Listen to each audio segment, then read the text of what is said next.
thing would sit there and freaking chooch like a diesel every now and then. Now, choo-choo! Welcome, everybody! That's DI life for you. Yeah. Are you done? Yeah. You good? Okay. Hi, everybody. Welcome to Pints and Pistons. We have everybody. We're a week early, but we have everybody today. Yeah. We are all here. Well, like we posted on our Facebook, October is a very busy month for everyone. Yeah, everybody. For everyone. It's one of those for me and Sabrina with all our Halloween and vacation and all that stuff going on every single weekend. We have stuff packed in there. Then I am so busy. Yeah, you are so busy. You're right getting. now. You're getting. You ready are for busier a wedding. than me in an ass kicking contest. Yeah. I am just overwhelmed. Yeah, at this so point. it was one of That's what those. it If we is. stuck to the normal schedule, then next week I would have been gone, which wouldn't have been a problem. But it was one of those. Then after that, it would have been the day before your wedding, and we're like, yeah. Well, not only that, I can't come next week. Yeah. Yeah, So it would basically St. Augustine next week. So it would have worked out. Yeah. So there would have been our next episode would have been in November. Right. Yeah. So we're like, yeah, we'll just really quick do this, and so we But then- apologize yeah. about that. But we did it figure actually- out if we bump the show up 1 week, then we can get back on a 2-week schedule. And Yeah, we'll be fine. yeah, and it'll work out. So that's good. But it actually worked out because, holy crap, did This something whole like this whole week afternoon there was almost quiet. like nothing going on that we could really think It got of. to the point where I was like, "What are we going to talk about?" And then this, I mean, at this point, the only early thing morning, all of a sudden, I'm like, "Oh, whoa!" Everything just hit the fan, and guys and gals, we have a lot of stuff. Not like we have our topic, but like there was stuff hit the fan. Well, Stuff some hit of the this fan. is fallout from Helene. Yeah.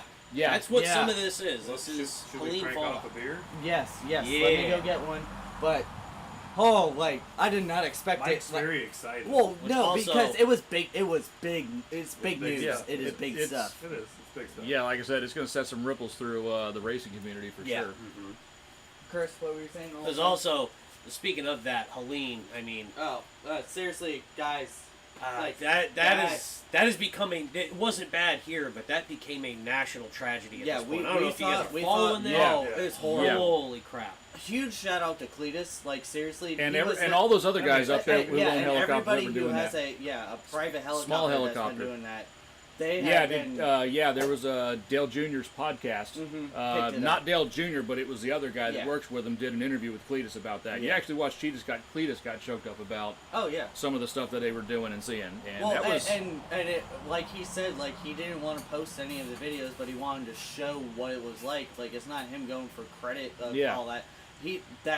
If you're doing that type of stuff, you ain't doing that for credit and all that. That Yeah. was him and Maddie literally loaded up and were like, "Let's go," and they literally saved people's lives that were stuck. Yeah, there. they were Like, they were ferrying. They were stuck there. ferrying so much food, So, water, water, medications, and then they were also insulin, pulling. And then they baby were also formula. pulling injured people and small children Yep. and stuff like that Yeah. out and flying them out. So Yeah, because their helicopter Very was that neat. perfect size to be able to fit, and he was even saying that was some of the hardest landing zones that like any helicopter pilot could ever expect. Like it was, it was bad. Highly suggest watch that video they put out. Like it's bad. Ouch. It is bad. We thought Florida was going to get hit bad. We did not realize that that thing was going to sustain that much power Right. going that far. Because Well, and normally, it blew- once it goes past like the Panhandle and goes over land Blew for a out little some bit, big dam that it- caused a mass part yeah. of the flooding. yeah. But Yeah, also like- once it got into the Appalachian Mountains and Ten- it yeah, was still at hurricane levels, that just and also they had a yeah. whole bunch of rain for days before the Before storm that. even got up there. Yeah. So And they it were just- already water soaked and everything. waterlogged, and it was So let just me bad. grab the first beer. Brian, do you want your beer or Are we doing it with Daddy? Whatever, man. I'm gonna be sharing if you lady. don't mind. No problem. share? I'm gonna share. Yeah. Bye, lady.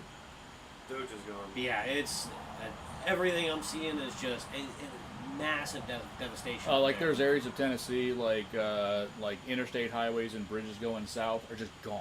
Well, like whole towns are cut off. Yeah, because and there's the roads in and out of town are wiped That's out the thing, too, all like, the way around a lot town. of those places weren't like built with hurricanes in mind. Oh, yeah. You know? Well, they're Tennessee. Of course they weren't. You know, They but weren't building those towns going, I wonder if a hurricane's ever going to hit here in the center of the country. No, and it flipping did. but also, like I said, they already had a ton of rain up there, so they were already waterlogged. Right. There were towns that were wiped out, hospitals that were wiped out. There was Yeah, one hospital. Asheville. There was one hospital in Tennessee that basically the mudslide came down. They ended up rescuing like 50 patients and staff off the roof of the place. Right. You know, luckily it's a hospital, so there was a helipad for them to land on. But still. And there's a lot of places where that happened, and there was no roof to go to. This was, Oh yeah, like I said, a two-story house that just got wiped off the map. Whole towns. Yeah, are watching, gone. like I said, watching the Cletus vids, you can see where people would basically kind of pick out an area that could be a landing zone, and they would just draw an X on it, and they would fly into it. So this is I decided to pick mine first because yours has a slightly higher alcohol content.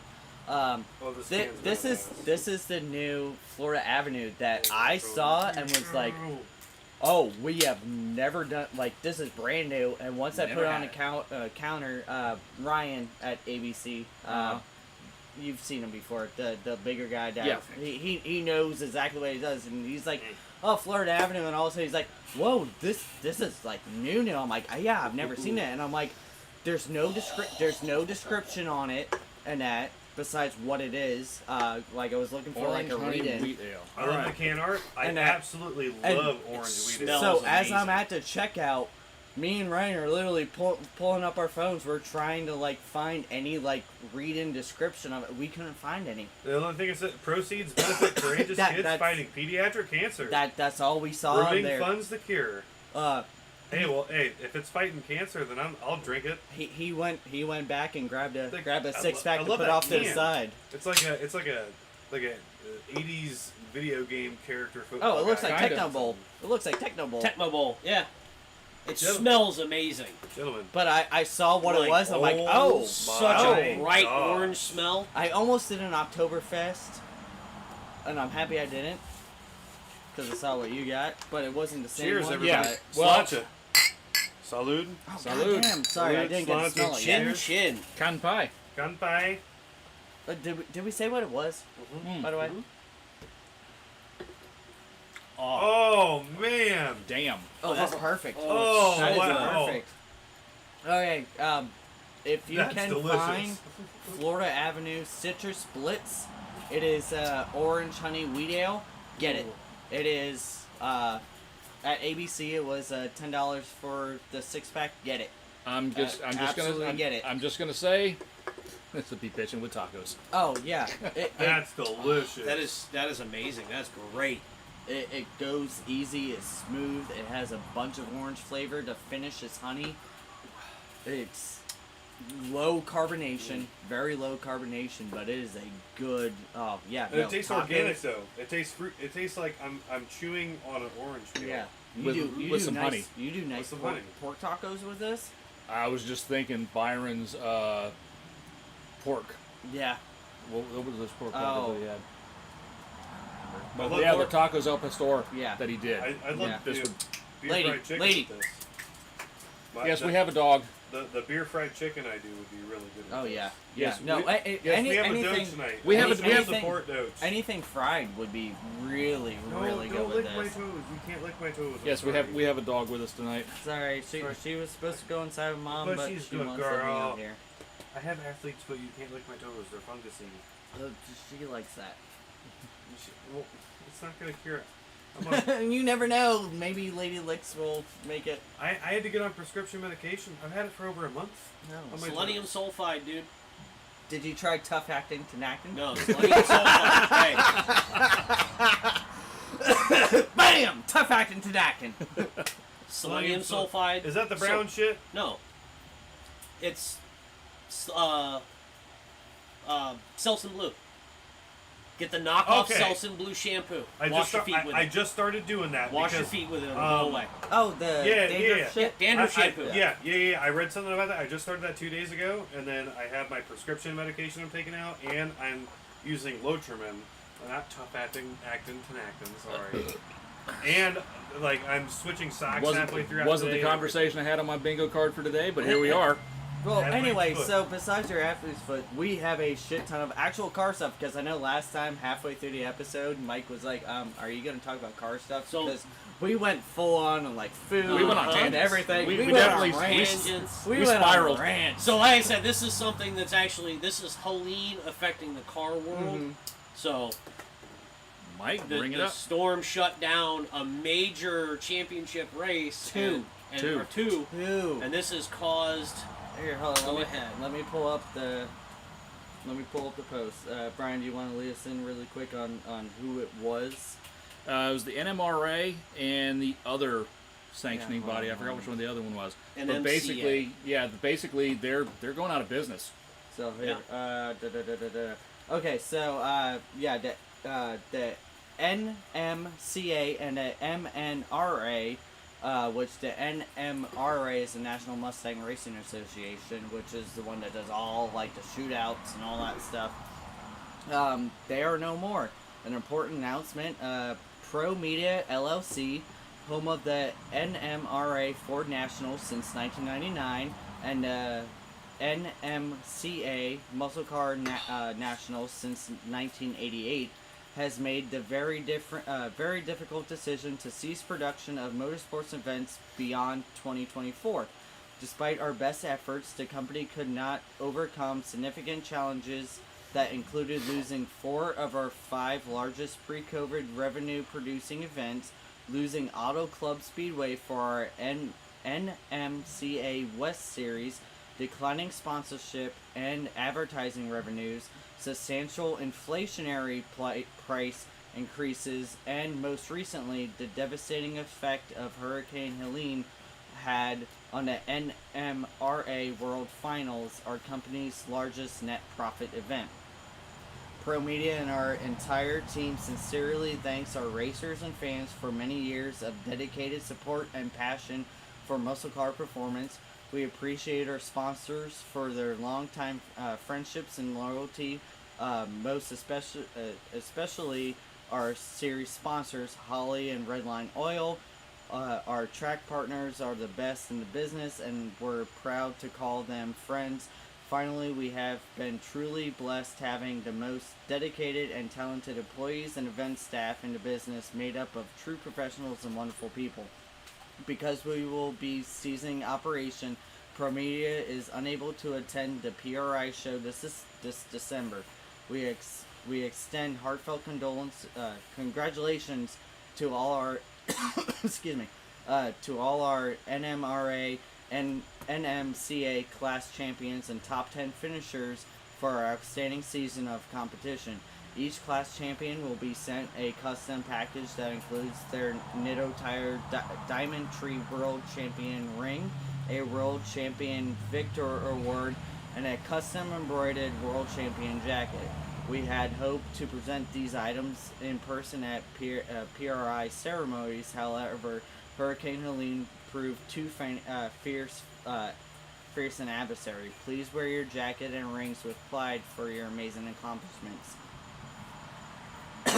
Although NMRA and NMCA will not be racing into the future, there are many other incredible series, events, and racetracks that need your patronage, whether as participants or fans. Chris got attacked by a moth. I was gonna say sorry, I'm leading along. Plowed right into his face. Please continue supporting the great series like NHRA, PDRA, Streetcar Takeover, and No Prep Kings. Please get out and attend amazing events like LS Fest, World Series of Pro Mods, No Mercy, Lights Out, Snowbird Nationals, Mo Party, U.S. Street Nationals, Mod Motor Nationals, Yellow Bullet Nationals, Drag Week, Power Tour, and Sick Week.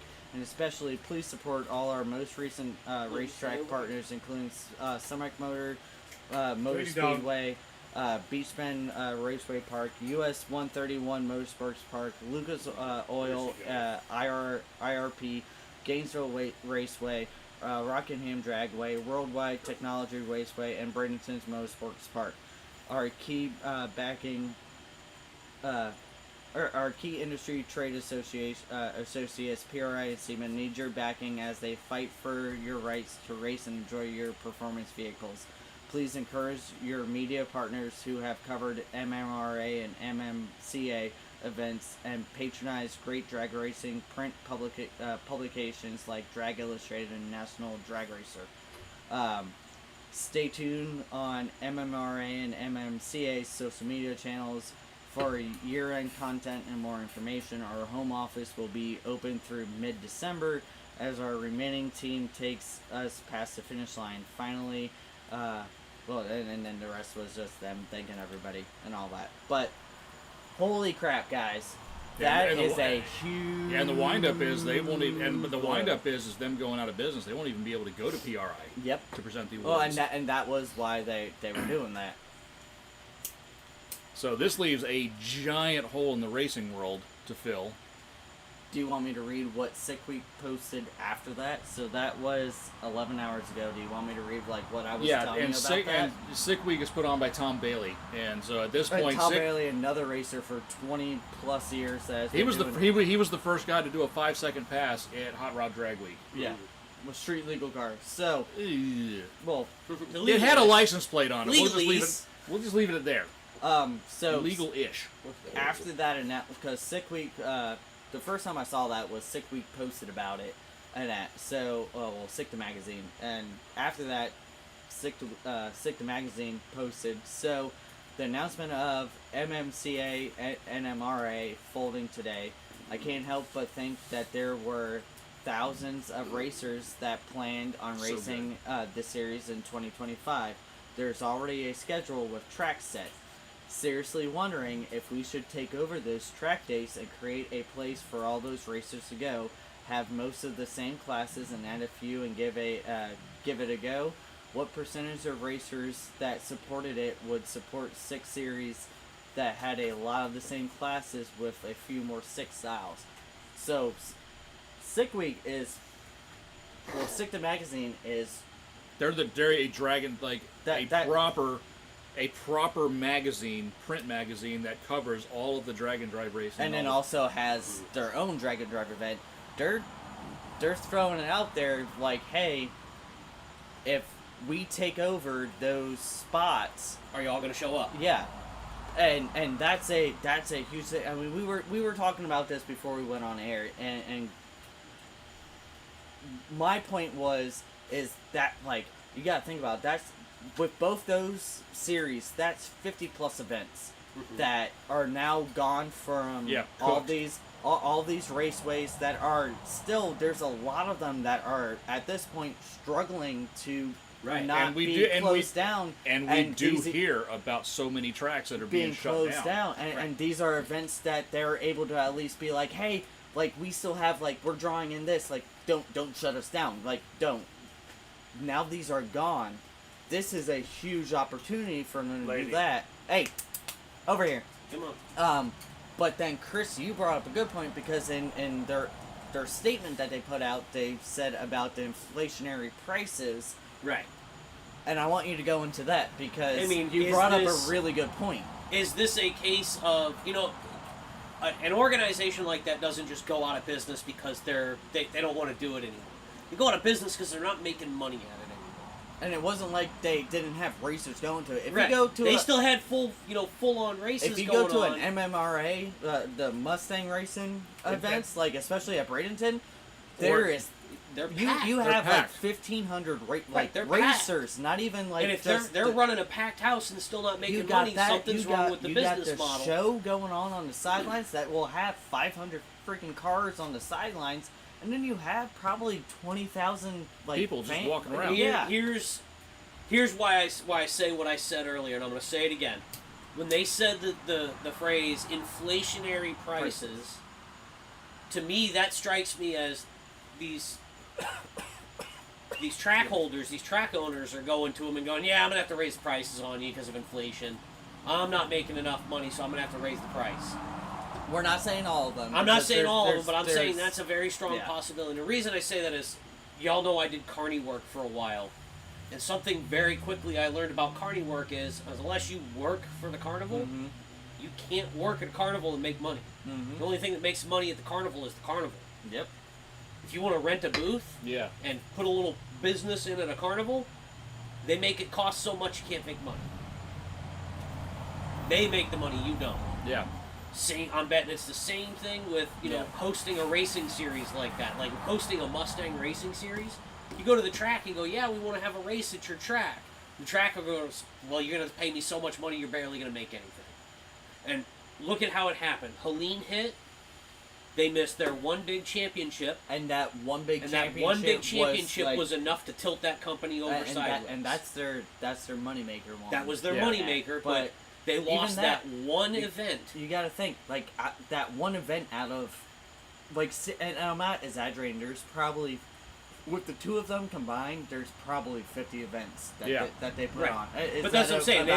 But they were at the point of one event missed. Yeah.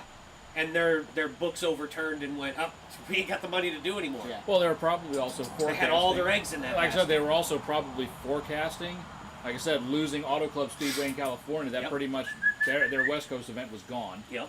So, and then if you have 3 or 4 of those other track owners are the ones that were raising the prices and doing that, you know, everybody's struggling to do shit now. Like it's. And the real problem with that is real weird times. We lost all those events, and like you said, you know, a lot of these events, these locations are struggling. Yeah, because a lot of them aren't like, a lot of them are. Most of them that they're going to are big sponsored. It's not plugged in. Oh. Most of them are big sponsored ones. Like you got like the IRP, like the Indianapolis Raceway Park. That's Lucas Oil. Like it's big ones. But when you go to Bradenton, you go to BMP, Bradenton, that's not a big sponsored one. Right. Even Gainesville, even though they are an NHRA sanctioned track, they're not a big sponsored track. Right. They're not owned by, you know, Bank of America or something like that. Yeah. It's one of those like. But those also, are the ones that will be hurting because now you've taken away, like, even from just those two. I know with those two events, you're taking away five, 6 events total from them. And like I said, that's a lot. That's a lot. That's how big hit to their That's a season. lot. And you know, like I said, talking about certain track owners, you know, Victor was not one of those guys. Right? Oh yeah, no, Yeah. Victor is. Victor has been, just with the stuff that I've seen in videos, he is like the most supporting. Is that the owner of BMP? And also, he also owns Induction Performance. Yeah, he is like the most supporting person ever in that. Like, yeah, he lives and breathes this shit. Yeah, like, that's what he does. Like it's definitely not like people like him. It is. I guarantee it's the uppers on these ones that are. Well, it's the like, larger, more corporate-owned tracks that are probably raising the prices, and the problem with that is they're shooting themselves in the foot with that because you just lost, you know, probably 5 to 10 events across the board on the year, and because of that, you're going to have to constrict your budget even more. You're going to take more events off and it's going to spiral. It's going to turn into racetrack closing. Racetracks closing. Well, it's one of those, because like, a lot of these tracks are already under pressure to close down, but they're able to show, no, look how many people come to our track every week, week in and week out. Yeah. This is a public event. You know, this is for the people. Yeah. If those start disappearing, what are you gonna do? These homeowners associations have a logical argument in court to go, no, we want them to shut down because we're tired of listening to them. Yeah, well, shouldn't have moved next to a racetrack. Yeah, but it I know it happens, but that's you the argument. It doesn't matter. Hey, you shouldn't move next to the racetrack. That's past that argument. It is one of those. They will move they don't care that they moved in next to the racetrack. And they want the racetrack shut down. Yeah. More street racing will happen. Bingo. Well, and that's the other point. What do you think people are doing? They're buying houses next to this racetrack because they're cheaper houses, and then knowing that we can band together as a homeowners association to absorb the legal fees. Yeah, and we can just wear them down in court till they run out of money. And then you know what happens? Then, like Mike said, more street racing happens, and then what happens? Well, Oh, You we have a should be street racing problem. Well, No, we don't. We have not take- enough tracks. Yeah. Problem. give me a track. And well, everybody- you shut down the track, so I'm going to the street. Yeah, and, I'm sorry. and everybody says, we'll take it to the track. We had a track. You assholes shut it down. Right. Which is why I'm so happy that Leadfoot. that Leadfoot's open up. Even though it's an 8-mile track, Who It's cares? a- It's I don't something. care. Well, it's an something. it is an 8-mile concrete track. That is. We're gonna have fun with that. No, Yeah, like I can't wait. I'm so happy about that because it's one of those. It's so close. I'm not saying who has street race, but there has been people that are street racing because there's nothing like. Yes, Gainesville is an hour and a half away, but it's also an hour and a half away. If something breaks, It's an hour and a An half. hour and a It's half an back. hour and a half away. $25 to get in, which is not a bad deal No, at all. it's not. Considering It's all the not. liabilities and Yeah, everything else Leadfoot is will on be offer. cheap, and it's only half an $25 hour. to go racing for the night on a test and tune is great. But when you get up there, I mean, I've been up there one time where we were there all friggin' night long, and I only got one pass in. Right.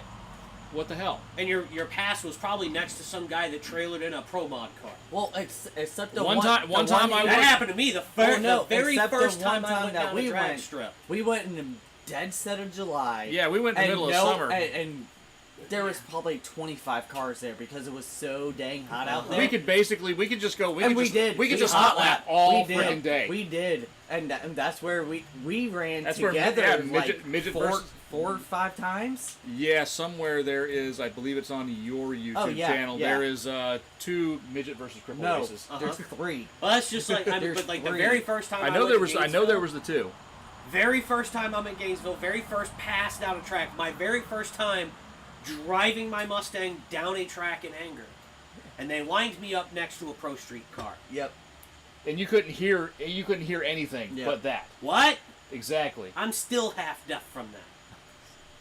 Yeah, Even that- wearing yeah. a helmet, like with my windows up, it was so loud I couldn't hear my own car at all. Yeah, Did they let you go first? Huh? No, No. it's Pro Tree. Oh, that'd be one of the great things. Or though. sportsman tree, but like I said, No, I- it'd be like great I if they said, waited. You're like, you go and you're like, They oh, don't- he they stalled. Ha! No. And then all of a sudden, boom, you're like, they only do that if they're doing it like every now and then during the test and tune. Don't They'll do call that. up and do like a bracket race. Yeah. And they'll have a few people sign up, and you might get 3 rounds of a bracket race. They'll just have everybody And one come of up them and will be they'll. an automatic CRX. Guy was running. 19-1. Guy was no. 19-1. This guy Dead point every single time. This guy was an absolute assassin On a on the bracket, tree. yeah. Uh-huh. Was it the same guy who was running Get a the 505 shootout? reaction, Old No. man? No, White CRX? no. No, red This was- CRX with a trailer hitch. A That- red bone stock CRX HE with an automatic. Did you That ever, that did the, you ever, the tower knew him by name. They're like, oh, Steve's coming up. Like, here you go, Steve. Like, and this the guy- same time and mile per hour every single time. I forgot what his mile an hour was, but he was 19-1. It was like Just 75, bracket racing like assassin. 76. And like I said, And that's the thing. He bracket raced That's every what he did. single weekend. that's what he did. Is he bracket raced that thing? Yep. And sometimes Good it was for funny. him. Good but for like him. I said, he would run his dial in. Uh-huh. He would. I think he was dialing in like a 19008. I think was what his dial. Yeah. Like he was get, running a 19-1. but he was running like a 19100 or 19101 consistently. Like we were watching it beforehand. every single time, and like we laughed the first time, and then afterwards we're like, dude, We just kept watching he him go- is, like, Yeah, we just on kept know what you watching. call those, right? Consistent. Those are red light specials. Oh, Yeah, like I said. You know why? Because if you've got anything with any kind of speed, congratulations, you're about to see what a red light looks like. Yep. Yeah, Nostalgia Drag Race on October 26th. I wish Yep. we had spectator drags at our local They've raceway. they brought used them back. No, they have brought them back. They have done them in the past year or so. They've done them about 5 or 6 times. Fan participation races used to happen every weekend there. Yeah, because Brett spun his Brett spun spun Fox body his, out. but it was either hit the wall or spin out. So Yeah. he chose to dive it down and spin it out. But no, they did bring them back. They did bring them back about a year or so, and they've done That'd be like fun to go do. 5 or 6 of them. But That'd I be think fun the to do. biggest thing is at that point, it's how many people are you willing to have? Also, insurance, because you're gonna touch, and if you touch, you can't be mad at the other person. Like unless it's Right. intentional. Yeah. Like if you hit, it's like.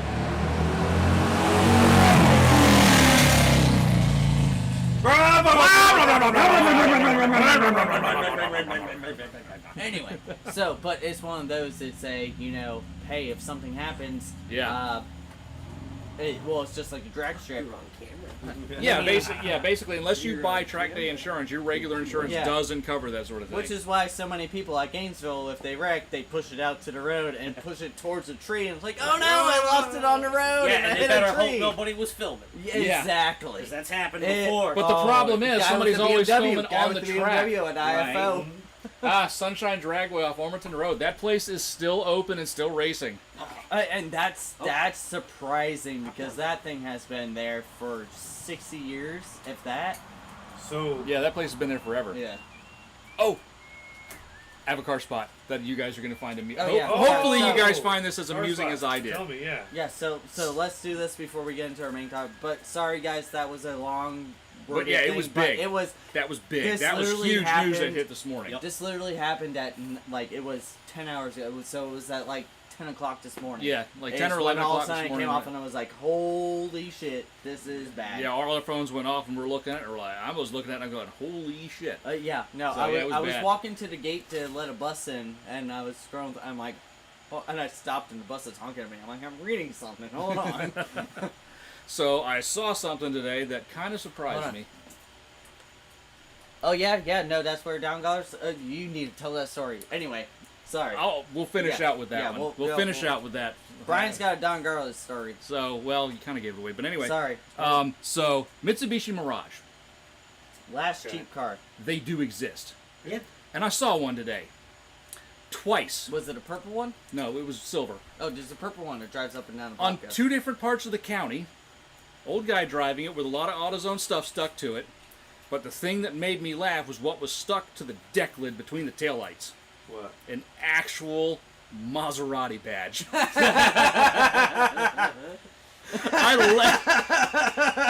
Good for him. Like I said, aspirational. No. Okay, so there's the Isuzu Trooper in Citrus Hills that has Land Rover badges on it, which is wonderful. Which I found, that cracks me up every time I see it. So there's fake badging. Like putting AMG emblems on a non-AMG, or putting M stuff on a non-M, right? Putting R badges on a non-R, and all that sort of thing. Yeah, that's up badging. Raptor badges on a standard. No, it's fake badging. There's ironic badging. No, this was not fake badging. This was deep fake badging, and it was glorious. Well, it's ironic badging. Sounds like I said, dirty. Like I said, fake badging. That's a new term we're using from now on. Deep fake badging. That's what I could think of when I saw that thing. All I did was just start laughing. I'm like, I couldn't get a picture of it, but I just thought it was. And then, like I said, I was in Homosassa afterwards, and it rolled through the parking lot, and I was like, you gotta be shitting me. Twice in one day, I'm telling the guys about this one. I saw a Ferrari. Oh. Was it on the side of the road on fire? Nope, it was a frog. No, so it wasn't. So it didn't go full Italian car. Black Ferrari. I don't know what model. One of the spaghettis. Scaglietti design. Definitely front engine car. Skinny headlights. Really long hood. V10, V12 hood. V12. Yeah. One of those spaghettis. Yeah. That was about it. Westbrook. Almost got not this one, but there was another was one. Was it the Spaten? Erdinger. Yeah. No. Because I saw because there was. Well, the Spaten Because there was, like I said, I've looked at the Oktoberfest that we had. The Spaten, I think me and you have had. We haven't had it for there. Yeah. But like I said, so I was over in Crystal River, so like I said, also Harbor Freight. So I saw this one. There was Left Hand Brewing Oktoberfest that we haven't had. There was the Spaten Oktoberfest that we haven't had. There was a Green Bench Oktoberfest that we haven't had. Like, these were the ones that were just kind of in the warm shelf. Yeah. They weren't in the Oktoberfest pile. The Oktoberfest pile is stuff that we've all had so much, even though we haven't had them on the show. We've all had them so much that we haven't bothered. This is. Oh, go ahead. This is a real. Next episode, I'll have one of the beers because that's gonna be the caramel pumpkin king. Oh yes. That I figured I'm gonna wait for it to be a little bit cooler. Love regular pumpkin king, but the fact that this is a caramel one and it's special and it's been aged At this point, it's that's been aged hazy. about a Why year is and it a hazy? year and a half. So Why is it hazy? Because it's Oktoberfest. It's a Marzen. Marzen. And this Marzens are hazy. this is a real deal German, imported from Very Germany. You know what I need to do? We need to go back down to Beer Frogs so I can spend. So you can get your $35 Hofbrau mini keg. Okay, so for the price. No, and it's the a amount, fantastic. Like we figured it out. We're like, this is a damn. Like good, I said, like that's I'm a not pack even. of Natty I'm Light. not even busting your chops for that. That was a really good It price was. on a really good When beer. we went down and we got that mini keg. Yeah. That mini keg price was only $35. Right. And that was, I think, what, 40. Something like 40 that. 12-ounce beers Yeah, for it was a $35 bunch. and it was an actual Marzen, and oh god, that thing was amazing. You know what? If they have them, I'm getting one for the wedding. Well, reading. When do you want to go down? I don't know. I Yeah, can't there- next weekend. Yeah. Maybe weekend after next. I don't know. What about Sunday? It's Sunday. Yeah, there's no Working in the real yard reading all on day. this one. So this no, is other than the I'll figure out Gebraut something for you. nach den Bayerischen Reingebracht. yeah. So this is Yeah. Erdinger Weissbrau, and this is their Oktoberfest Marzen. This is Okay, like Okay, I'm not pouring all of it in there because it's not that it's foamy, it's hold It's it gonna floaties. overflow. I It's like very floaties. pretty looking. Yeah, but it's not all gonna I fit. wanna What's cheers in German? try it. I'm Really? ready. You look like What's a cheers in psychopath. German? Hold on, Mike. Mike. Open up your phone because I got the beer list opened up. What's cheers in German? Yeah, You want a light? but cheers and No, cheers in German. what's going on? Yeah, it's hazy. It's pretty. Hi, lady. Proust. That tickles. Proust. Proust. Prost. Prost. Prost. Prost. Prost. Prost. Prost. Prost. Oh, that's glorious. Oh Oh, yes. that's Oh. everything I love. Oh, Oh yes. Oh, it's laughing at me. it's happy. Oh, Brian, you hit it. Oh yes. Did I hit a home run with this one? Oh yeah. Dude, like, not even a. That's not even a fist bump. That's a high five that's on that. Well, it's high five for me. It's an extra high five for you. That's. It's like It if never the ends. Germans This made is. a hazy ale. Like Have you never had an Oktoberfest before? That's what a No, Marzen no. is. I want Yeah, to but this freeze is- it and this is skin around beyond on that. it in the These winter. these are the wheat beers that are after the harvest. They brew their beer and they put it in casks traditionally, and then they put it in the cave and let it chill out in the cool cave until the winter festival. that's delightful. That is I want to freeze it and delightful. skate on it in the winter, and then thaw it out and drink it in the spring. You'd be like, oh no, I fell down in the lake. Do y'all like that beetle? Homie, you good? You're No. upside down. Flip around, bro. Oh man. When it comes Like, to ending up upside go. down, beetles are not the most coordinated insects. They're not. So do y'all I like realize turtles. why like this is seriously my favorite style of beer? For me, with these, I with mean, these I beer- love reds. I love reds. Yeah, no. Like seriously, Robonaut Red is my favorite beer, 100% top notch. But Well, I'm a big fan of Ah, wheats and I'm a big fan man. of wheats and hefties Oh, anyway. So man. these are right up my alley. But what I like is when these start hitting the shelves, it's like I jump for joy. summer is about to end.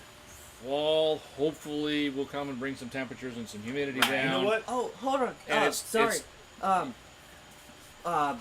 Fuck, Sam Adams. They just came out with a new light beer. Fuck, I forgot the name of it. I saw the commercial for it, but it's a new actual light beer. They did that once before. They used to have a light beer, and it was one that won international beer contests as a light beer, even though there was no categories for light beers. Yeah, no, they just put. I'm sorry. I just remember remember. Like But- that was in the late '90s. They Yeah. had a light late beer 90s, that came out. yep. Yeah. They were And talking I about think it's how it about won this- awards as a light beer in categories that weren't for Yeah, light beers. there were no light categories I- for light beer. I honestly think that's like the perfect segue into our top 3 engines that we've owned. That is That's a good, true. good segue.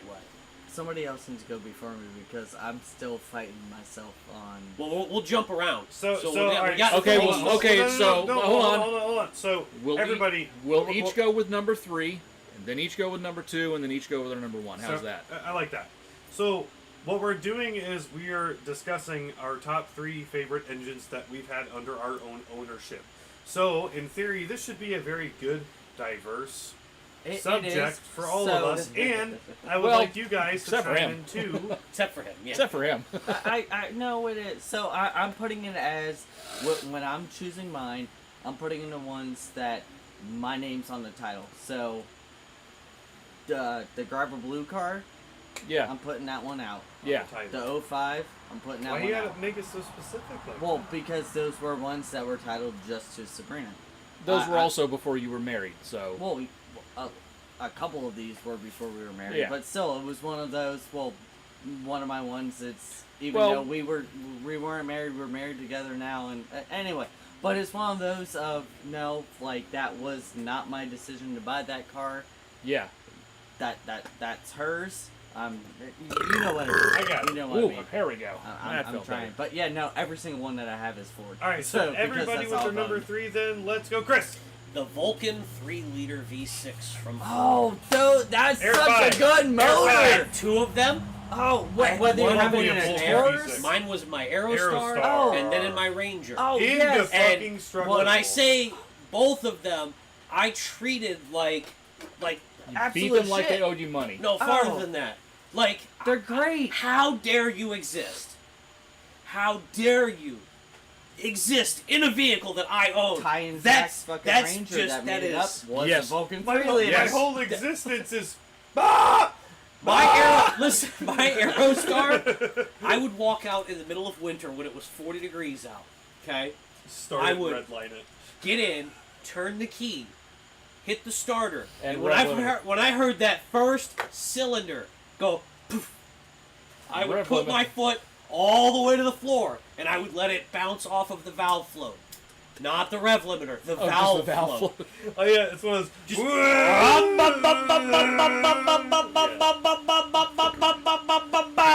All right, it's warmed up, and I did that for years. And they just took it. It just took it. The over and over and over. The again. only thing those engines would not take is getting too hot. They would warp ahead. Oh yeah. But I disagree, sir. Well, Brett's got one, and he's warped heads.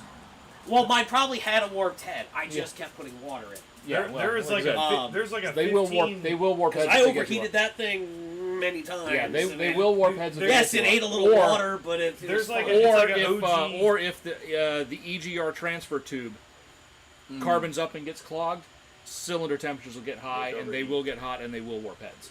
There's like a video from like the OG YouTube days of it's like called like killing a Vulcan or Oh something yeah. like Oh that. yes. And it's like almost It's 20 in a Sable.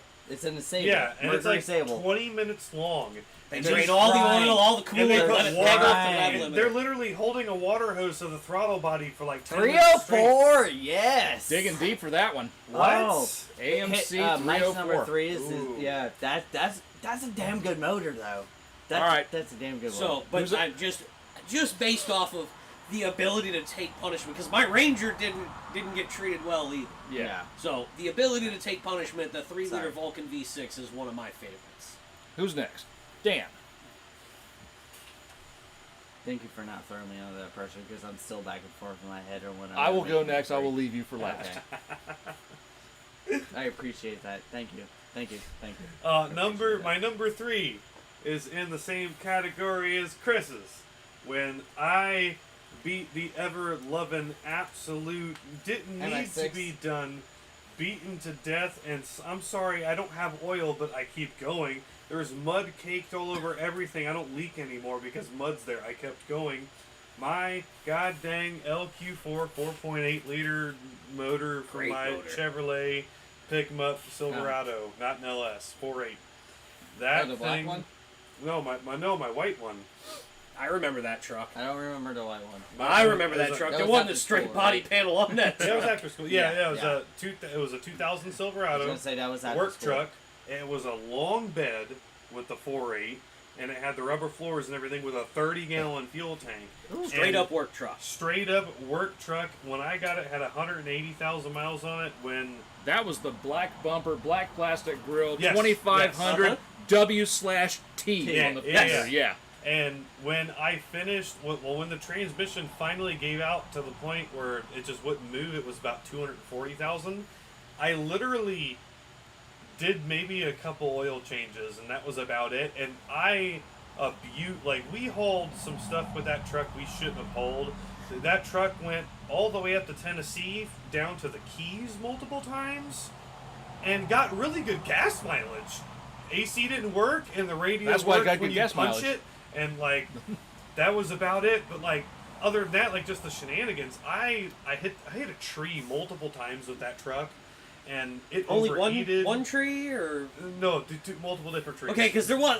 I'm not kidding. Yeah, there because you wasn't a made. single I panel was on gonna that say truck. you made it sound like And you then- kept hitting the same tree over Wait, and hold on. over Yeah, again. So one is that day- when you met Dan? Was when he had One- that one truck? That day- was when he was going to school. Is when he had Okay, that truck. one so day before that was when I knew him, with other cars, but also the last time I met him was when he had the Mazda 3 that was upside down. Yes. Yeah, Like one time, I was with one of the guys from WTI, and we were walking out from Walmart, and he said, "What if I just jammed my shopping cart into the bed of the truck?" And I said, "Why don't you?"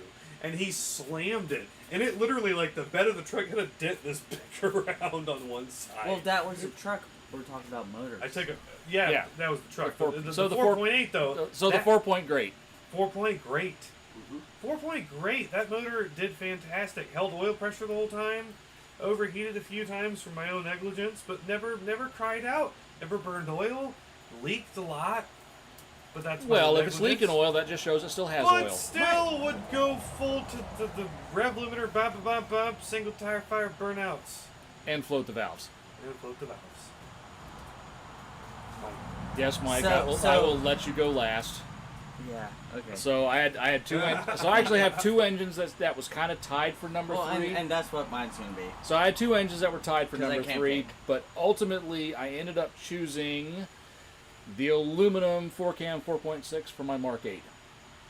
Great Good motor. choice. And my reason for that, That was gonna be mine. you can still choose it because Well, you had a different, because yours was a little bit different than mine, I know, not much. but I have But- two that's gonna be for that. Sorry. Your reason might be a little different than mine, because like I said, your was a slightly different variant of mine. Yeah. So mine was the Texas block, the 4-cam heads. It had slightly different camshafts than his, and it had cast internals instead of forged internals. Which, if you're NA, that means fuck all. Right. Yeah. But my thing with that engine was, in that slippery ass car on the highway, it got great Smooth. fuel mileage. Smooth. It wasn't the quickest thing out of the hole because the car was heavy, but from a 50 roll, that thing was an animal. Right. You know, it would surprise it surprised people from a 50 roll. But it was rev happy. And so smooth. rev happy. That engine at idle didn't shake. Yeah. Cruising around at 1500 RPM, it didn't shake. Mm-hmm. From 4000 to 6800, where it really got happy, it didn't vibrate and shake. It was just this velvet smooth delivery of power. That sounded glorious. It sounded amazing. Like I said, it was just a fantastic, just a jewel of an engine, and I really wish that was the 4.6 that carried off into the S197s instead of the 3-valve. Yeah. Yeah. I mean, So- I know variable cam timing has its uses and it's good and does all kinds of wonderful things, but I don't know, that 4-cam, the aluminum block 4-cam was just an absolute jewel of an engine. It was super smooth. I love the way it made power. It sounded great. And mine, Oh, just Furman! Furman! Hey, Jason, I haven't talked to you in years. Wait, hold Hey, on. Hey, I agree. Wait. 3-0 Yes, in the Ranger. yes. Is that Furman Racing, who I what? yes, do you remember way. Furman Racing? Yeah. Yes. Oh, seriously. Hey, how you doing? Because it's I been hope you've years. been well. It's been so. Oh my God! God, Yeah, it's sorry. been a This is one of our long Xbox time. buddies from Yeah. years ago. I haven't talked to Farman in a while, but I remember when he put that Ranger into a ditch, and it was winter roads and Midwest, and yeah, no. But anyway, So yeah, the aluminum block 4.6 Yeah. 4-cam. That's sorry, I my got number sidetracked. 3. No. So So my number 3 is tied, and I can't. I've been trying to break the tie in my you head. have to but I break. can't. I'll cover the other one after we're done. So you'll have to just pick one and cover the other one later. Number 3 is my 4.6, and that not because of reliability or all that, but just the sound that it made. So mine was slightly different than his, but his had a different intake, slightly different cams, which weren't that much different, but his has a little bit more profile. Long tube headers, off-road H-pipe, Flowmasters, and you gotta admit, that car sounded great. To this day, that car sounded amazing. Still to this day, that is the best sounding car I have ever owned. And God, I love that sound of the car. But also, a 7.2 Redline. Yeah. That, and I mean, you could go past there, but it would take it. Mm-hmm. It would take it. Yeah, mine would rev limit at 7.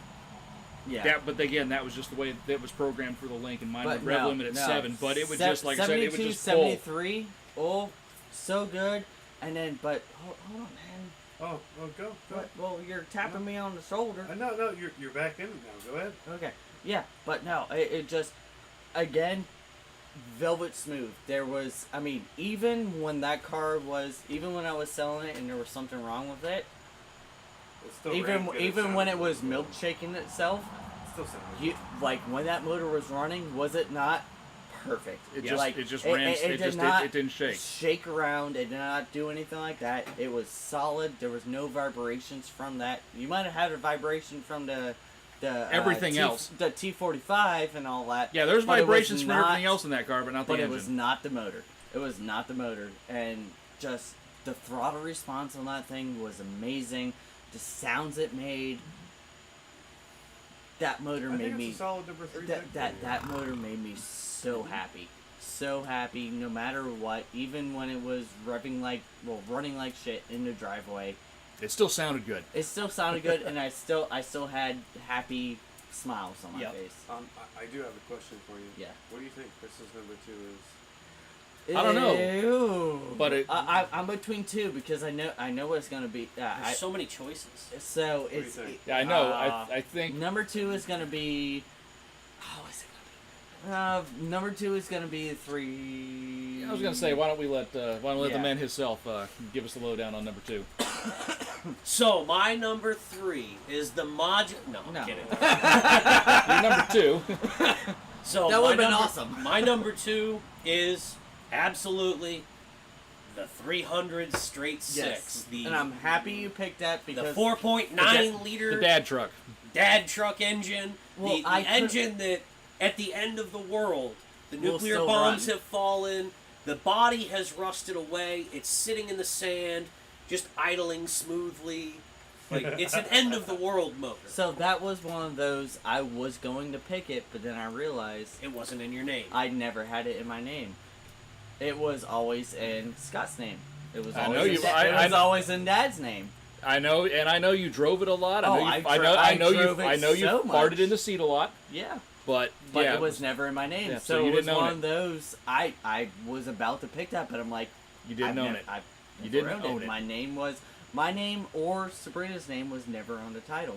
But her name scratched into the back wall of the bed of the truck. It is. It's still set. And I checked that on Saturday, and I gave the old girl a pat. I went out there and I gave her a pat, and I'm like, you're a good girl. That's so cute. Right now she's storing a bunch of yard art now. I fucking love that truck. Seriously, you don't understand how much that truck means. And that's why that truck's that engine is my favorite, my second favorite engine of all time. That truck has been sitting in my backyard for 5 months straight without ever running. I walk out, turn the key, fire it up, and it fires up and starts running instantly, like it was just running yesterday. I mean, you might need to put like a battery charger on it. No. In the future you might need it, but no, I'm just saying. That truck sat for a year at a time and never needed a battery charger. Never needed a battery. When like the battery finally went bad is when it needed to be replaced. Yeah. But as long as the battery doesn't die inside, it's just going to run. It's going to start up and run. It doesn't draw any power. You ready to go in, baby? Number 2 was the 440 I had in my 73 Cuda. That's an engine. First car scared the crap out of me. Yeah, on that age of tire, I can definitely see what would scare the crap out of you. 444 barrel? Yep. But more curious. So, but yeah, 300 straight 6. I mean, any version of it that Ford ever put out. As we all know, that it was a utility engine before it was a passenger truck engine.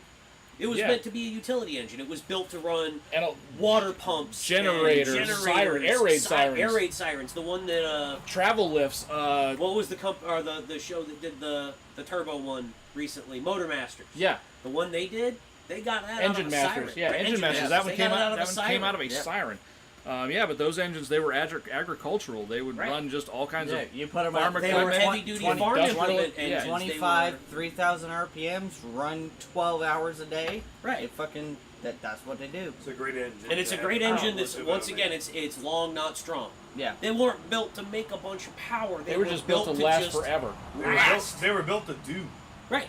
But then They like, were behind the grill of like heavy duty dump trucks and stuff back And, then. and that was what I was about to say. Like, don't put Yeah, them they down were- with like what they can tow. Like, though, even though they're not at like the horsepower or torque with what you would think, you With- gear them the right way. Yeah, and they would just holy go. shit, they can They just fucking pull anything. pull. They can literally pull a goddamn house down. Well, and that's what they would do. They would put them in a 5-ton dump truck. Yeah, you would see. But loaded gear- up with 20,000 pounds of but stuff gear in them the down back. so much. And they'd be back there, they'd have to shift 20 times because they got a triple gear rear end. Yeah. But you'd hear them screaming yeah, at 3,000 no. RPMs just moving along. Yeah. No, farming, the 4-liter. Oh, the 4-liter is. Oh, Brian knows Oh, you all mean a about the Cologne 4-liter engine? because that's what he's got. I've got one of those. Now, I know somebody who had one. It was in an 03 Explorer Sport. This thing had 130,000 miles on it when it finally ended up in a ditch off of Ozello. Yeah. In the entire time of that 130,000 miles, I can personally confirm it had maybe 2 oil changes the entire time. And all you could hear is cam phasers. No, it doesn't have cam phasers. All you would hear on startup, though, is the timing chain slapping against the tensioners from across the parking lot. But eventually, they would pump up and it would quiet up. Which one, the front chain or the back chain? Front chain. Ah. The back chain was just a timing cassette, so it didn't have the pressure going to it. Ah. But it was definitely the front chain because the amount of slap, that thing had to have some travel to make that kind of noise.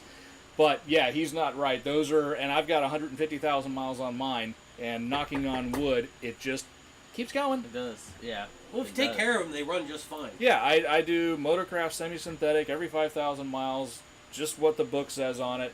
Even though the timing chains are kind of a hand grenade with the pin pulled, figure I'll just stick with the Ford oils and filters, and if it lasts, it lasts. And at this point, the car almost owes me nothing. I can't even be mad. If it doesn't, then you get that wonderful R32 that...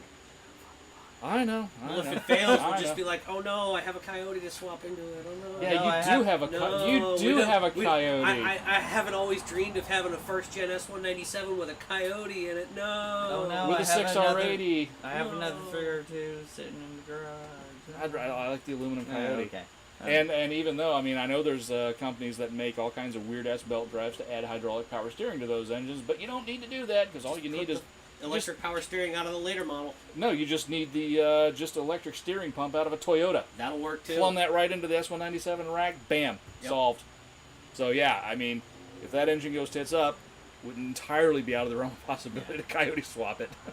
Power by the hour wiring adapter. So, click, Brian, click, we're done. Yeah. All right. what's your where we second at? favorite Yeah. engine? You're number 2. Oh, I was just throwing it back at you. Yeah. Okay. Dang. I mean, I can go number 2. I can All right. I Go. can Go. Good. 20R/22R Toyota 4-cylinder. well, What an excellent. yeah. Yeah. Wonderful choice. Again, another I'm one of the. surprised that's not your number one. I mean, that should No, be no. number one worldwide. I think you'll like my number 1. Like I said, it was just one of those engines that it didn't make a lot of power, but it No, revved but nice. It survives. It revved nice. It survived. It powered all kinds of Toyotas, Celicas, and Celicas and Toyota trucks and all kinds of other things. And, well, It just anything. powered all kinds of things, and it just worked. Mm-hmm. The only thing, like I said, if you ran it hot, it would warp a cylinder head. But if you kept it full of oil and kept it full of coolant and felt it something that would burn, You had you'd hit the key and it would run you every had single time. 500,000 miles. You're like, oh, okay, I got to do a gasket here. Yeah. Oh my! Like I have to that- change that's spark it. plugs and wires. Oh darn! Oh Right. no.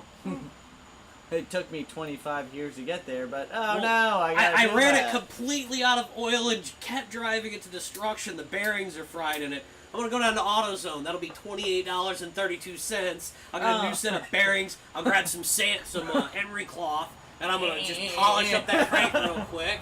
Oh, yep, that's about spec roughly. Yeah, and by the slap some bearings in it. And by the way, we're doing that with the engine in the car. Correct. Like it just, like I said, it was just a fantastic during little a engine. hurricane. And during a hurricane. And back in the day, I did drive one that had an aftermarket cam and 2 Webers hanging off the side of it and a tube header, and that was a whole lot of fun and made fantastic noises. So. But also, sorry, bringing back to the 300.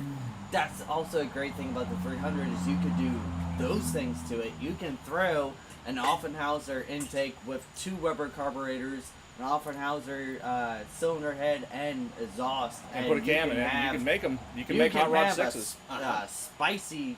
There's drag racing series based off those engines. Hell, there's that one guy that was the guy that did the LS. The LS cylinder. Yeah. Well, here's the thing. There was actually a program that Ford was actually doing for a while, specifically for a certain class of drag racing, and it was basically a Windsor head. Yep. They had actually built a straight. They cut up Windsor heads like that guy was doing with the LS swap. They'd cut up Windsor heads and made a 6-cylinder Windsor head for the 300. Yep. Yeah. So a cross-flow head instead of a side in, side out. Yeah, it was like the 300 Boss or Boss 300 or something like that. But still, fucking those motors are great. Yeah. And like I said, number 2 for me was the 20/22R Toyota 4-cylinder. Only thing better than them is a Barra. What about your number 2? It's gonna surprise you. I could talk about mine if you want. No. It's gonna surprise you. Well, he got over the initial shock of the number 3, so he's good now. No. And besides, Mike's known for his number 2s. Yeah. My 2-liter, my 2-liter turbo that was an ST. Fucking love that engine. Can confirm that was a fun engine to drive with. So, especially with the mods that I had, the full bolt-ons, the tune, and all that, I got a solid 26.8 miles per gallon. Made more power than my 4.6 4-liter, my 4.6 2-liter, my 5.0. Basically, it made more power than everything I had except the 5-liter Coyote. Yeah. And oh my god, like that, y'all. Everybody here has. We've all driven it, so that was a great engine. That motor, smooth. The way it was smooth. There was good power for a 4-cylinder. It was smooth for a 4-cylinder. I mean, but the only bad thing is the way it revved. So your peak power hit at 5,200, and even though the red line was at 68, it was one of those you shift by 58. Yeah, but that was really more of a function of the turbo sizing, and back housing, and tuning than it was the base engine. But it's one of those like that motor more back housing, more RPM. Even on the chip at 68, it could go way more. Yeah, that thing just another good engine. It sounded good. Have you seen the Fox body swap with the 2-liter Focus motor? Chelsea DeNova has a little Fox drift car that he rips around with. His is a 2.3. Everybody's been doing the 2.3. The first guy, 2-liter. Yeah, the first guy that did one used the 2-liter. Really? And here's the thing, Ford gave him the engine. He hit up Ford and said, "Hey, I'm thinking about doing a 2-liter turbo swap in a Fox body," and Ford's like, "You know what? We're good with that. Here's an engine." Right. To be honest, I'd rather have the 2-liter than the 2.3. I think it's a better stout motor than the 2.3. No offense. I like your Ranger and all that. But no, I think the 2-liter. No. After the shitbox rescue, his truck officially has the title of Ford fucking Ranger. It's one of those. Well, yes, no, that it was great, but you gotta think about the cylinder walls and all that stuff. The 2-liter, especially with more boost and all that. Yeah, 2 liters is way to go. See, and that's the thing. That's why I'm cool with the 2.3 in the application I have, which is truck application. And bone stock. Lower revs, you're not going to be, banging it off the rev limiter or anything like that. It's got the automatic behind it. It's going to help keep the RPMs down. That engine's going to last in that application. Oh, yeah. If I were building a race car, I don't think I'd want a 2.3. I think I'd want a 2.0. Yeah. Because a tighter engine is going to be and it's one better those, for that. That thing could that thing could take. I mean, y'all seen the shit I put. Oh the yeah, thing through. it ran hard. Yeah. It survived a one-legged man driving it. Yeah. But apparently Such it did good not. choices But for apparently everyone. it did not survive the. The dealership tech that decided to hell ride Yeah. the shit out of it. Because once it became. Was that the engine or the transmission that went kaboom? Transmission. Because Yes. apparently when Okay, it well went the 2 liter's to- still great. Yeah. What? I found it for sale at At a buy here, pay here. A buy here, pay here, and Uh-huh. I sent the guy a bunch of messages about what it was, and he's like, "Yeah, why is the transmission's messed up?" And I'm like, "What do you mean?" He's like, "Yeah, it won't go into gear." And I'm like, Oh really? I drove it 2.5 hours down to Sarasota and was fine." He's like, "Oh, yeah, no, I got it and it won't go into gear." I'm like, "Well, apparently somebody took it for a hell ride and didn't know what to fucking do." Oh no. Yeah. Or one tech decided that it was going to be the car to teach a different tech how to drive a manual transmission. That's and he not the car to failed, drive. And he failed. Not the car to teach somebody spectacularly. how to drive a manual transmission. And he failed spectacularly. So it was a sad point, which made me very hurt, was the point of the car apparently does not move anymore. Oh. Or at least not. At least, well, there's no telling what happened since then. But as of that conversation that he had, yeah, because he sent me the picture of the list. He sent me the picture Oh, of and, it. and it's listed for 11 Ford, but yeah. Yeah, no, he the sent car me. He doesn't sent move me the. He anymore. sent me the listing for the car. And he's like, I found the Focus, and I was like, oh. And he's like, by the way, it doesn't move because the transmission's broken. I'm like, ooh, somebody, some tech somewhere took it for a hell ride. I'm like, I had that car for 7 years, even after doing the lightweight clutch, lightweight flywheel, the stage 2+ clutch and all that. The transmission was fine. That transmission didn't do anything how wrong. Did they break it? How? Like What I said, did they do? What did they do to break it? And we've all driven it with that clutch setup in it and flywheel setup in it, and How it just did they break it? It just worked. It clicked in and out of gear perfectly every was single great. time. Yep. How did they break it? Who knows? Yeah. Anyway, sorry, you're 2. So is Lady still out there? Or put her in? No, you can Okay. the K series, Honda K series. Mazda K series, Mazda K series. Oh, Gotta you're specify. you're the, MX3. my MX6, my Probe, and my Oh. 626, the Mazda K series V6. Not only is that one of those engines that just is so well balanced, it's There she so is. smooth. From the factory, you can rev it out to almost 8,000 RPM. Yeah. And with the intake runners and the size they were, it made this glorious, like almost F1 sounding scream. And the induction noise on those engines was Oh, fantastic. So great. And you could beat the ever loving snot poo-poo out of them, and they didn't care. They didn't have any common problems. They just kept going. And I loved I want another car with one of those engines. I've been looking for MX6s or 626s or Probes. I want another one. I love that engine so much. I'm surprised somebody never swapped one of those into a Miata. They have. Oh, they have. Oh, okay. Yeah. I mean, I did. But they're. Yeah. Yeah, you can adapt all kinds. You can adapt stuff in different ways. I mean, hell, I saw one guy out at. There's a guy who's got one in a Porsche 924. Oh. He's got a Mazda K series. I saw. V6. There used to be a car locally running around. It was a Miata that had a Honda J series in it, Yep. Oh. and it Okay. fit beautifully. That, and then also the K series that I had in my Millennia. I had the Miller Cycle K series. Well, that's a totally different engine. No, it's still a K K-series. series motor. It's a K series motor. It was just a Miller Cycle instead, and with the supercharger, that thing was fun as hell and got 30 plus miles to the gallon. It went whoop, whoop, everywhere. How did it go? What he said. What he said. Anyway, it's time for number ones. So go pee on the floor Y'all now. looking at me?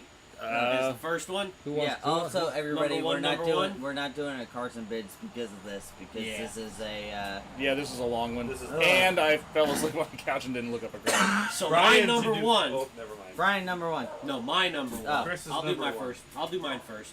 So my number one is the Ford. No, I'm kidding. So we're gonna have to go all the way to Bavaria for this one BMW. because I'm going Bavarian BMW. Motorworks. 3-liter straight. No. Motor Nope. Verken. Motorworken. The M20B27, That specifically was right. It was a the BMW. Ada engines that came in the 325e and the 525e. which was the efficiency model of that car. Oh, was that the engine that was in your free 5 Series? Huh? Is that the one that was in your free car? No, that was an Surprised it M30, wasn't Tuba's Okay. which is also a fantastic motor. Checklist. The only reason I'm going with the B27 is because that engine had 300,000 miles on it. It would fire up and idle Lady coming in. perfectly. It was like brand new. It ran so smooth. Those engines in particular, the B27 engines, were known. Like, if you took it to a machine shop to get it honed out, and the machine shop had ever touched one before, they were going to charge you triple. Mm-hmm. Because first off, you pull it out at 300,000 miles. I saw the pictures of them on the forums. Pull the pistons out, the factory cross hatching is all the way down the cylinder, still perfect. And if the machine shop knew what they were doing, they charge you triple because they were going to ruin 2 heads on their bores, their bore machines. Because the sidewalls of those cylinders were so hard, they were going to chew up tools trying to fix it. Mm-hmm. They were, those engines were something different. That was BMW at its finest. They were great engines, and on top of that, that engine in particular, the torque and horsepower were inverted. Mm-hmm. That engine made 120 horsepower, but 200 foot-pounds of torque. And in a sports car, made something special. Yeah. It made something special, man. That was a car that just, it never stopped accelerating. It just put it out Put of it the in corner. fifth, put your foot down, and just let it eat. And it just kept ticking away. It wasn't going accelerating fast, but it never was accelerating. never found an end. You're just always gaining speed forever. Well, that's like Mike's Fox body. Right. Just put it in 4th gear, roll into the throttle Let it eat. from 40 miles an hour to 130. And on top of that, I want to know why we were able to build a car in 1986 as a species. We were able to build that car in 1986, and it got 32 to 33 miles to the gallon all day. And it was a 2.7 liter inline 6. Naturally aspirated. Naturally aspirated. Got 30, over 30 miles to the gallon easily. And that was driving it hard. Yeah. Why can't we get that kind of fuel mileage or better out of smaller engines the way we do? I mean, why can't we develop engines that are that good? Mike. Number 1, buddy. Okay, so And that was a toss-up for me, because that was Mike says the Ford. the 2.3 EcoBoost, the 4.6 3-valve modular. All of these engines were engines I wanted to bring up. So it's actually tied between 2 of the same output. Hold on, what did Farmer say? His number 1. 7.3 Power Stroke. Oh, yeah, Nice. Good yeah, choice. yeah. Just for the fact that there's no Another indestructible CP4 engine. pump. Right. True. So my number 1 is tied, but I'm gonna go with the one that brings joy to my heart. It's my 5-liter. The one I just mentioned. Yeah, Great push-ride engine. 5-liters. I mean, Again, Yeah. horsepower and torque inverse. Yep. it's one of those. Yeah, it might only have, with all its bolt-ons and all that, 220-ish horsepower, but probably almost 400 pound-feet of torque. It's probably 320, 330 pound-feet. Well, that was stock. Yeah. Well, but like I said, most of your bolt-on mods really don't do anything for torque. They just make it breathe a little easier to rev. Yeah, but also you gotta think about, You're still running your stock cam, so Yeah. it's still going to be about the same. yeah, but also with the 273 gears, like, that thing can pull up, like, you can put it in first gear, slowly let the clutch out, it'll pull down a house. Mm-hmm. Like, I bet you that thing can pull 8,000 pounds with no fucking Actually, problem. his Mustang was the first car that I drove stick that I would do just to hurt people's heads. Uh-huh. Yeah. Because I would start out and get it rolling. I'd be like, hey, Brian, here you go. And they he's would like, okay. I'd be driving off, and they'd say to Mike, they're like, okay, great. What about second gear? And you hear, And then when I'd come back in and park, they'd just look at me like, how? How the hell did you do that? Congratulations it's a Because it's the greatness of the small Windsor engine. seriously, the torque on them is amazing. I mean, they don't rev to like 5,000 shift. Like, you're not, especially. Oh, yeah, That's it's only got- because it's factory, though. Well, yeah. But even so, like even Even back past in my factory- two-legged days, driving cars like that with a manual, they made so much torque that from like 35 or 40 miles an hour in 4th gear, you could just roll into the throttle, and pass people. and it would pass just people. go. and go and go, and you could just run that thing up until it hit like 130. Yep. Like, dead serious. For like, 40 to 130 yeah. in one gear, it would just go. It just did it.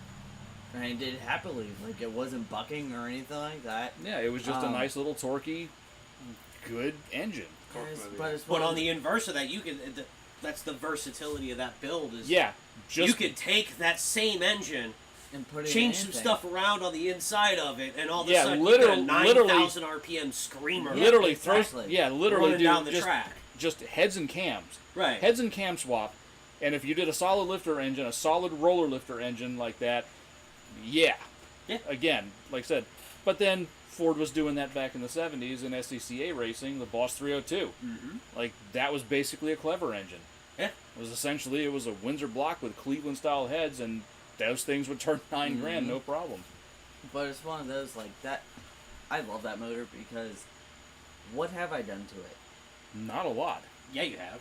Well, I mean, A lot of burnouts. That's what you've done to it. Well, besides that, like, yes, we ended up replacing, like, We've replaced stuff attached to that engine, but we haven't actually done anything to the engine. We did valve cover gaskets, which included removing the intake, but the reason upper we intake. Well, yeah, the upper intake, but those valve cover gaskets were their original 1986 cork. They owed him gaskets. nothing. Right.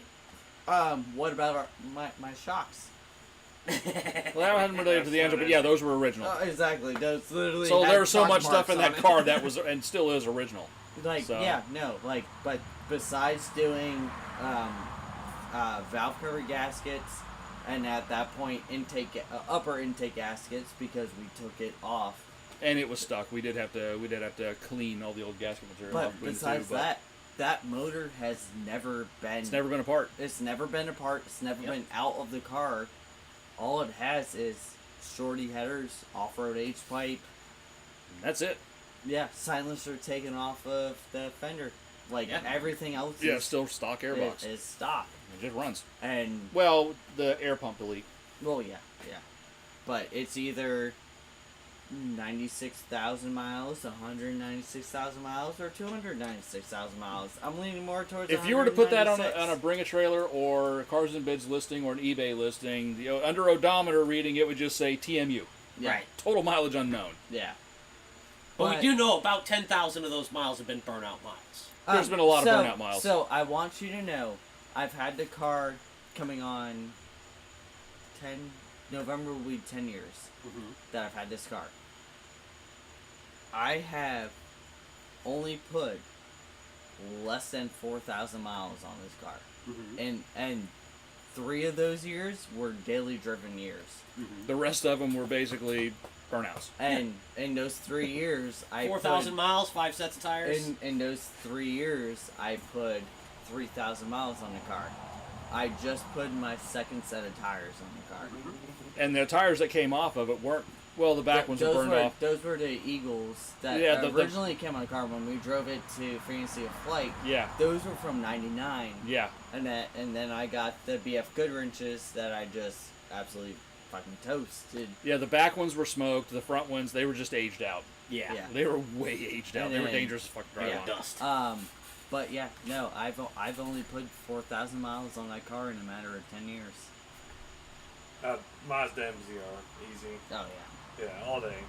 And that's just because the vast majority of other vehicles that I've owned, I don't think I've owned long enough, I'd say. That's why I'm saying this one's, my number one, because I've had this car so long, and I daily it, and I'm almost at 170,000 miles. Yeah, the MZR 2.3. And It also survived a one-legged man. it survived many things, many brutal beatings of many different times. No, I don't lived blame it on that one. Like seriously, outside that's through a damn, hurricane. And I'm pretty That- sure that's a damn I'm pretty good. sure we've all driven that one as well. Yep. Yeah.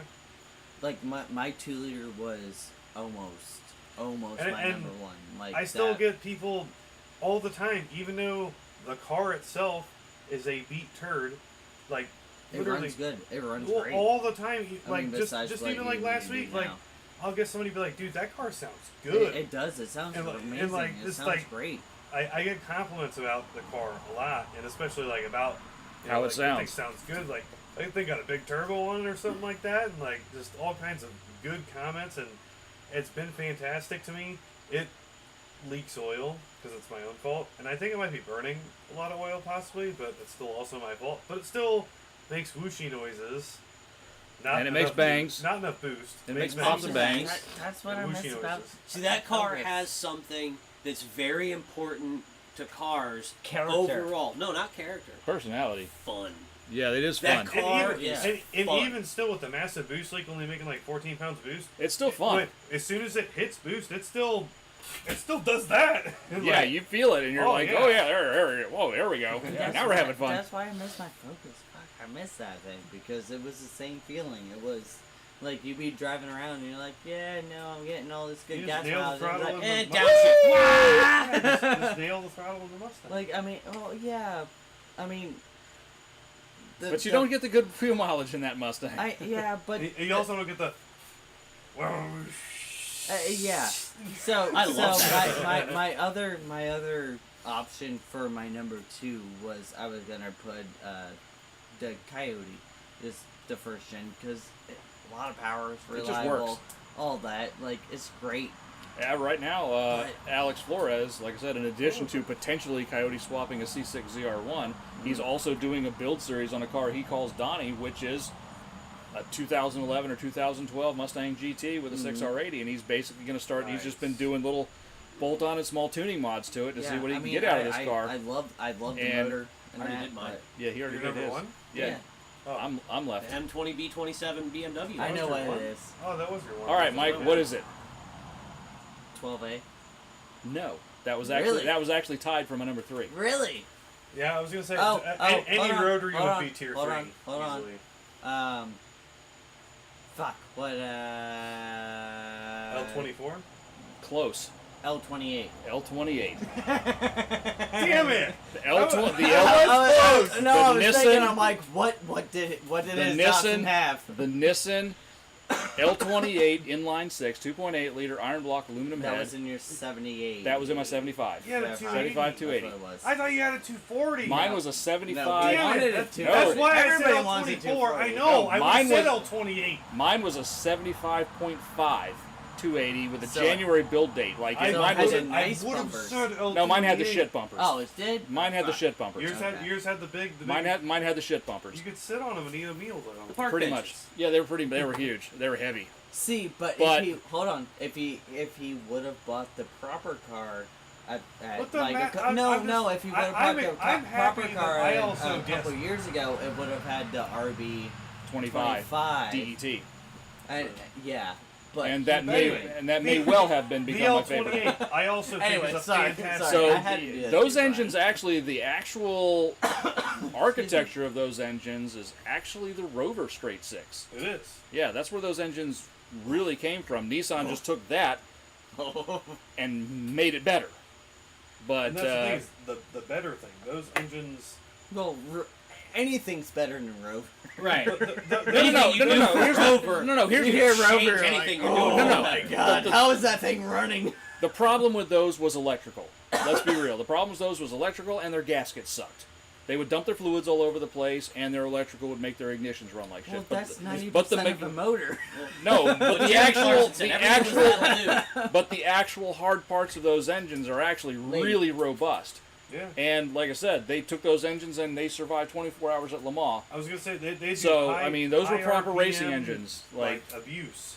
but for a high period of Nissan time. just took that basic architecture and they refined it into the L20, L24, L26, L28, and also the S20.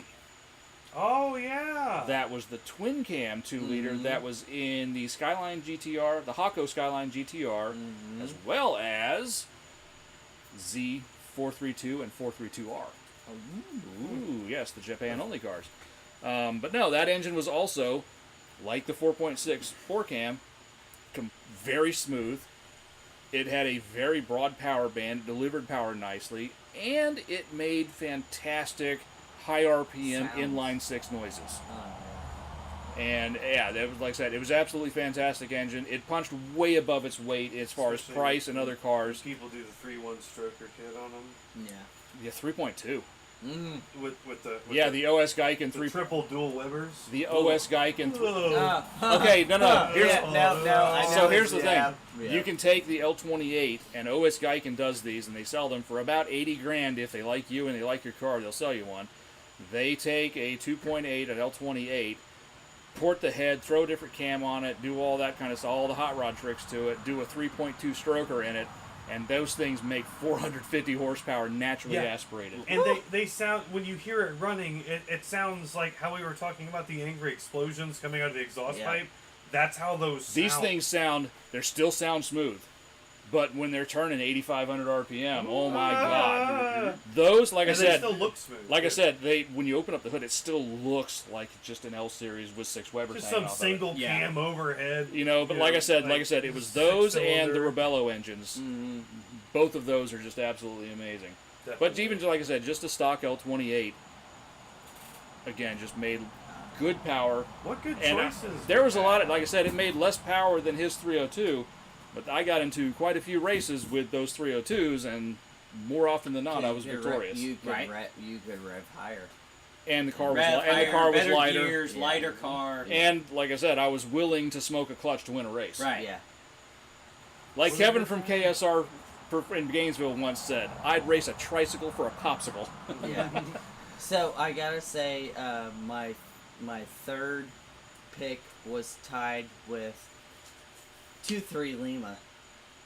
Indestructible. Like seriously. So there's one sitting out there that needs about $12 in parts, and we can make it run. Yeah. So my very first car was an '86. The blue one. Oh yeah, '86 coupe, just like the '86 hatch out there, and it was a 2.3 liter Lima, single barrel Weber carburetor on it. When I got it, had 286,000 miles on it.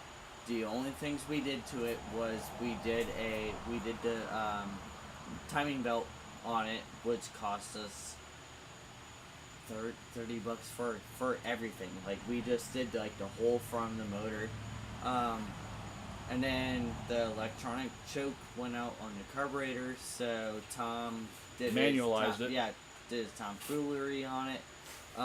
Besides that, when I sold it, so I bought it for $800, drove it for 4 years, sold it with 300 and something thousand miles on it, and sold it for $750. Win. Yeah. With all that. And I overheated it so many times at Silver Springs, pulling into the thing. 5 minutes later, pour some water in it, fucking went. There was no problems with that. Like, I love that motor. That motor is ever lift the cylinder head off of one of those things in the engine bay? Well, you did the turbo one. Same cylinder head. It's cast iron, I know. Yeah, cast iron. It's ridiculously heavy. Like Yeah. Brett, that cylinder head weighs as much as most engines. I did not lift that cylinder head out of the engine. Brett stood on the shock towers and grabbed the camshaft to lift that cylinder head out of the engine, off the engine bay. It was insane. I watched somebody do one in a Ranger at WTI. They used the cherry picker to lift the cylinder head off the engine. It's too heavy to lift up. Yeah, they went in and tried, and Mr. Irving went, no, put a cherry picker on it, lift it off that way. Yeah, just you grab a strap, wrap it under the camshaft, yank it up that way. Yep. Well, I think we had some really good conversations. We did. We had a great show. And you know what the amazing thing is? Yeah, and like I said, we literally put this together in a day. Yep. Yeah. Which I'm very happy with y'all. Y'all came up with an actual topic. Yay! We did. And on that bombshell. No auction car tonight because I fell asleep on the couch. On that bombshell. We'll see you guys in 2 weeks. Ladies asleep. Yeah. Yep. We will be back in 2 weeks. Thank you guys for watching. Have a good night. We always enjoy it. Have a good week, and we will see you 2 weeks from now. Do it for Slancha. now.